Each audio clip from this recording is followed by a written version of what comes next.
اور اسے اقوام متحدہ کی سلامتی کونسل کی قراردادوں اور کشمیری عوام کی عین خواہشات کے مطابق حل کیا جانا چاہیے۔ واضح ہے کہ اس سے پہلے ہندوستانی وزیر خارجہ ایس جے شنکر نے پاکستان کے ساتھ تعلقات اور کشمیر کے حوالے سے پاکستان کے خلاف سخت الفاظ کا استعمال کرتے ہوئے کہا تھا، اب وہ وقت ختم ہو گیا جب پاکستان کے ساتھ بغیر کسی مداخلت کے مذاکرات ہوا کرتے تھے۔ اس سے متعلق ایک سوال کے جواب میں پاکستانی دفتر خارجہ کی ترجمان نے کہا، جموں کشمیر کا تنازع بین الاقوامی سطح پر تسلیم شدہ تنازع ہے جسے اقوام متحدہ کی سلامتی کونسل کی قراردادوں اور کشمیری عوام کے خواہشات کے مطابق حل کیا جانا چاہیے۔ انہوں نے ہندوستانی وزیر خارجہ کے بیانات کو مسترد کرتے ہوئے کہا، جموں کشمیر کا تنازع ایک طرفہ طور پر نہ تو طے پایا ہے اور نہ اسے اس طرح حل کیا جا سکتا ہے۔ ترجمان نے زور دے کر کہا، پاکستان سفارتکاری اور مذاکرات کے لیے پرعزم ہے، تاہم کسی بھی دشمنانہ کارروائی کے وہ عزم کے ساتھ جواب بھی دے گا۔ انہوں نے کہا، جنوبی ایشیا میں حقیقی امن و استحکام اقوام متحدہ کی سلامتی کونسل کی قراردادوں اور کشمیری عوام کے ناقابل تنسیق حقوق کے مطابق تصفیے کے ذریعے ہی حل ہو سکتا ہے۔ واضح ہے کہ وزیر خارجہ ڈاکٹر ایس جے شنکر نے پاکستان کے ساتھ تعلقات کے حوالے سے کہا تھا، بلا تعطل بات چیت کا دور ختم ہو چکا ہے اور اعمال کے بھی نتائج ہوتے ہیں۔ انہوں نے اس بات پر بھی زور دیا کہ ہندوستان پاکستان کے ساتھ اپنے معاملات میں اب غیر فعال نہیں رہے گا۔ انہوں نے کہا، میں جو کہنا چاہتا ہوں وہ یہ ہے کہ ہم غیر فعال نہیں، چاہے واقعات مثبت یا منفی سمت اختیار کرے، ہم اسی مناسبت سے جواب دیں گے۔ جموں کشمیر کے حوالے سے ان کا کہنا تھا، جہاں تک جموں کشمیر کا تعلق ہے، آرٹیکل 370 ختم ہو گیا ہے، لہٰذا اب مسئلہ یہ ہے کہ ہم پاکستان کے ساتھ کسی قسم کے تعلقات پر غور کر سکتے ہیں۔ جے شنکر نے وضاحت کی کہ اس معاملے پر کوئی سمجھوتا نہیں کیا جائے گا۔ بیورو رپورٹ، سیاست ٹی وی۔ سابق ایرانی صدر ابراہیم رئیسی کے ہیلی کاپٹر حادثے کی حتمی تحقیقاتی رپورٹ جاری کر دی گئی ہے۔ حکام کی جانب سے جاری رپورٹ کے مطابق ایران کے سابق صدر ابراہیم رئیسی کا ہیلی کاپٹر خراب موسم کی وجہ سے حادثے کا شکار ہو گیا۔ تحقیقاتی رپورٹ میں ہیلی کاپٹر گرنے کی وجہ گہری دھند بتائی گئی ہے۔ حادثے کی بنیادی وجہ علاقے کی پیچیدہ موسمی صورتحال تھی۔ واضح ہے کہ ایرانی فوج نے ابتدائی تحقیقاتی رپورٹ میں ہیلی کاپٹر پر کسی بھی حملے کا امکان مسترد کر دیا تھا۔ یاد رہے کہ ابراہیم رئیسی کا ہیلی کاپٹر 19 مئی کو شمالی ایران میں حادثے کا شکار ہو گیا تھا۔ حادثے میں صدر ابراہیم رئیسی سمیت دیگر 7 ساتھی سمیت جاں بحق ہو گئے تھے۔ ایران کے دارالحکومت تہران میں اسماعیل ہنیہ کے قتل کے بعد سے حماس تحریک کے سیاسی بیورو کے سربراہ کو تحفظ فراہم کرنے میں ناکامی کی وجہ سے سابق اور موجودہ ایرانی حکام کی جانب سے ایرانی انٹیلیجنس سروسز پر تنقید کا سلسلہ تھما نہیں ہے، اور اب ایک نئے بیان میں ایران کے سابق وزیر داخلہ عبدالواحد موسوی لاری نے اسے انٹیلیجنس کی ناکامی قرار دے دیا۔ انہوں نے مزید کہا، انٹیلیجنس کی وزارت انٹیلیجنس کے میدان میں ناکام رہی کیونکہ اسماعیل ہنیہ کو تہران کے قلب میں نشانہ بنایا گیا تھا اور اس واقعے کی پیشن گوئی کرنے اور اس پر قابو پانے میں ناکام رہے۔ حالانکہ حکومت ایک تحریک کے لیے اور کوئی تقسیم نہیں کے مطابق متحدہ حکومت ہے۔ افغانستان میں طالبان حکومت نے کہا، خواتین کے سلسلے میں ایک نئے اخلاقی قانون سے پیدا تنازع کے درمیان افغان حکام عالمی برادری کے ساتھ بات چیت کے لیے تیار ہیں۔ پیش نظر تفصیلات اس رپورٹ میں۔ افغانستان کی طالبان حکومت کے ترجمان نے کہا، خواتین کے سلسلے میں ہم نئے اخلاقی قانون سے پیدا تنازع کے درمیان افغان حکام عالمی برادری کے ساتھ بات چیت کے لیے تیار ہیں۔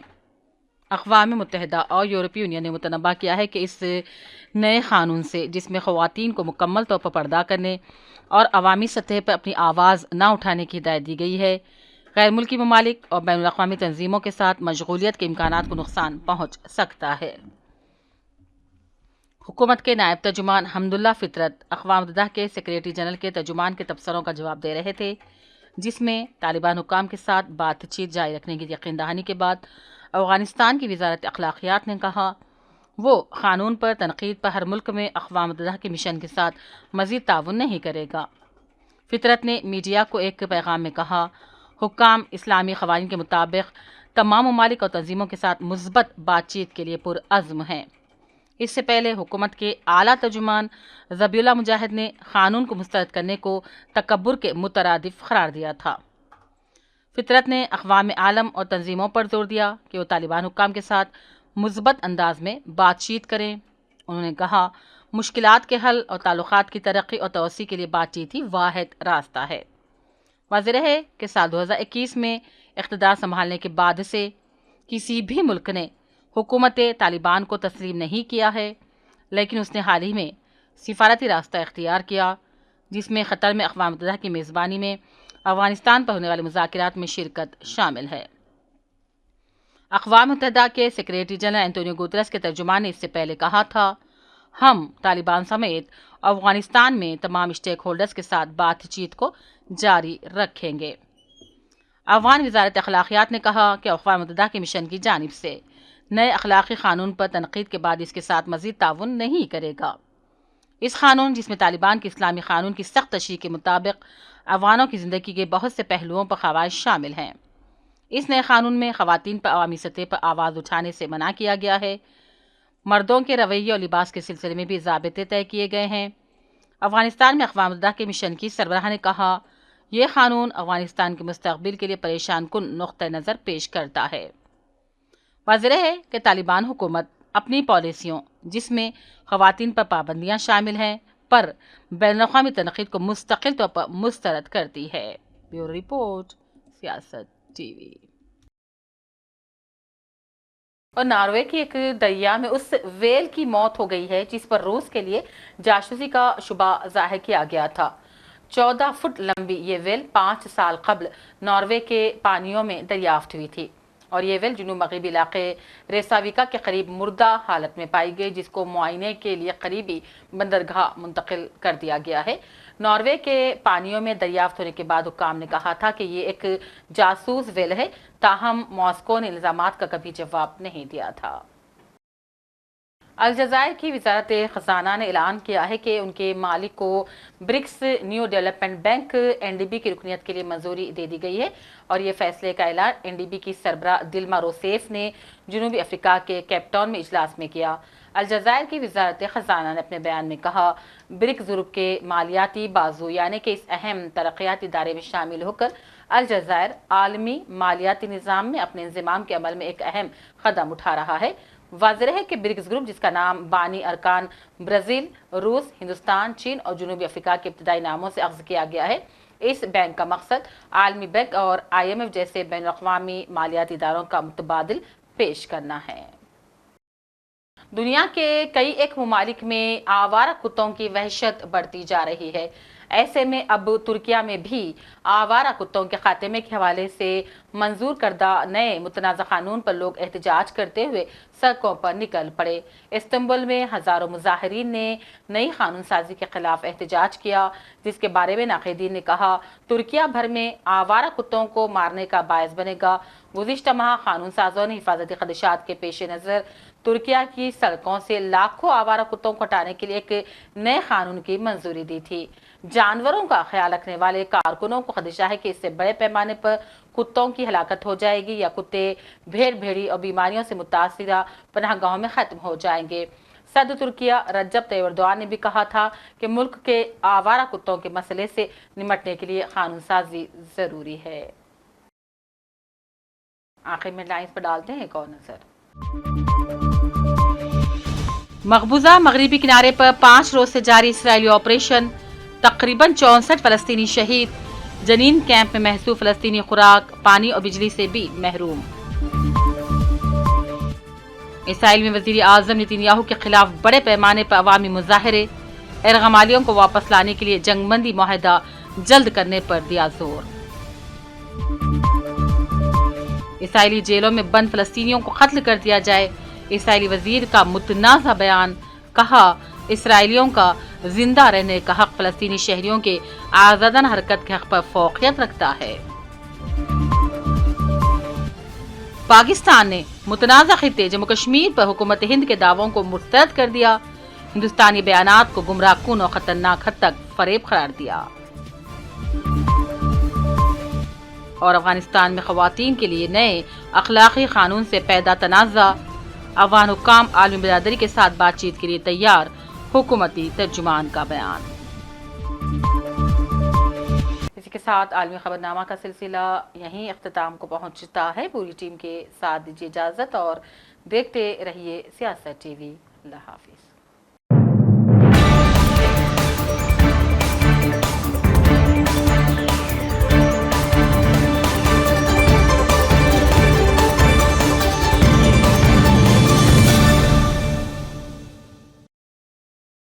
ہے۔